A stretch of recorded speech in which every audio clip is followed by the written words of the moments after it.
Daniel Simonet pour présenter notamment l'amendement 138.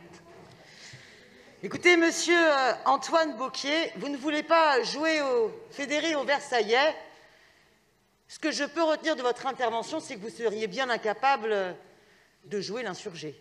Mais que dans le rôle du Versaillais, vous venez de nous démontrer par votre intervention à quel point vous en êtes un héritier. Vos propos m'ont totalement scandalisé. Et en même temps, on voit dans votre façon de parler des casseurs, quelque part tout le mépris du peuple que vous pouvez avoir. Mais je peux me souvenir également, lorsque nous avons ici eu des débats sur le mouvement des Gilets jaunes, quelle même frousse pouvait vous habiter à ce moment-là, et quel même morgue et quel même mépris du peuple vous pouviez avoir. Alors oui, c'est une très bonne chose que cette délibération. Et c'est une fierté de pouvoir honorer les héros, et j'aimerais ajouter les héroïnes de la Commune de Paris. C'est quoi la Commune de Paris? 72 jours, mais bien plus que cela. Après la défaite de Sedan de 1970, on a un processus révolutionnaire, la Commune, qui est en fait né de la réaction contre cette défaite. Le 18 mars 1871, un bataillon de femmes prend d'assaut les buttes de Montmartre pour empêcher les soldats de s'emparer des canons et résister au siège parisien. Oui, ce sont les femmes qui ont déclenché la Commune de Paris.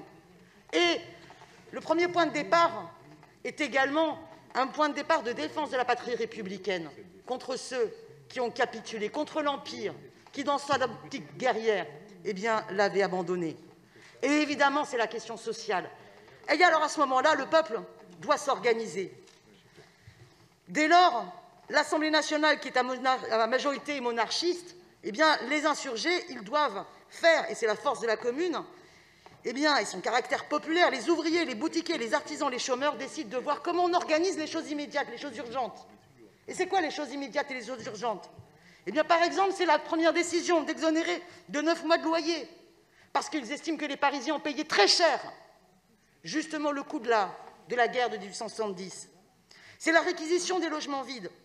Et ce mouvement, où vous avez bien vu que la place des femmes est déterminante, va développer des programmes d'égalité sociale très importants. L'égalité salariale femmes-hommes. Alors bien sûr, dans le peu de jours, elle n'est instaurée que pour les instituteurs et institutrices.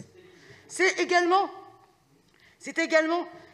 une bataille démocratique où les élus vont être considérés comme révocables et où l'aspiration démocratique était extrêmement forte. Oui, c'était le pouvoir du peuple par le peuple pour le peuple. D'ailleurs, ils décident qu'il n'y a pas de maire.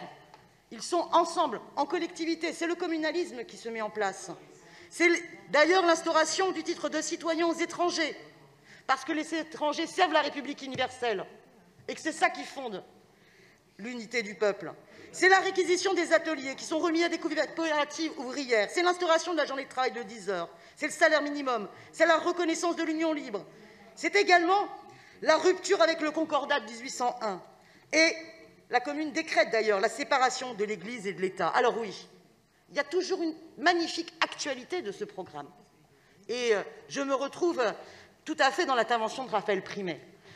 L'aspiration laïque de la Commune de Paris était en totale opposition avec comment, en ce moment, le gouvernement, d'ailleurs, à travers la loi séparatisme, est en train de restaurer le Concordat. L'idéal social et les mesures extrêmement fortes de République sociale sont à l'opposé de toute la régression sociale qui est en train de nous être imposée. Mais surtout, comme ça a été dit, l'idéal et l'aspiration à la liberté du peuple, totalement en opposition avec la loi sécurité globale qu'on nous impose et le contexte de restriction des libertés qui semble sans limite dans la dérive autoritaire du gouvernement, je dirais quasi monarchique, d'Emmanuel Macron. C'est pour ça que c'est important de savoir d'où nous venons. C'est important de connaître les périodes de l'histoire, parce que notre République, elle est issue de ces révolutions, de la Révolution de 1789, de la Commune insurrectionnelle de 93, de la Révolution de 48 et aussi de la Commune de Paris. Alors, à travers un amendement, moi, je souhaiterais qu'en plus, ils vont s'étouffer, qu'en plus d'honorer les héros de la Commune, on puisse aussi apposer une plaque pour se souvenir des mesures et du programme, parce que c'est ce contenu qui est important. Et je sais, après avoir échangé avec Nathalie Macquoy, qu'il serait important, et elle va le proposer, et j'annonce tout de suite que j'en suis tout à fait favorable, un amendement à mon amendement, parce que la commune, c'est ça qui est bien particulier, la place des femmes a été déterminante, et il faut aussi honorer les femmes de la Commune de Paris. Donc, à travers cet amendement, mes chers collègues, je propose donc qu'à la fois soient honorés les élus de la Commune de Paris dans les arrondissements, mais aussi les femmes qui ont joué un rôle important dans la Commune de Paris, et également des plaques qui puissent être proposées et coécrites avec les associations de défense de la mémoire de la Commune de Paris et les historiens et historiennes pour faire connaître les mesures politiques emblématiques ou bien faire connaître la déclaration au peuple français du 19 avril. Je vous remercie.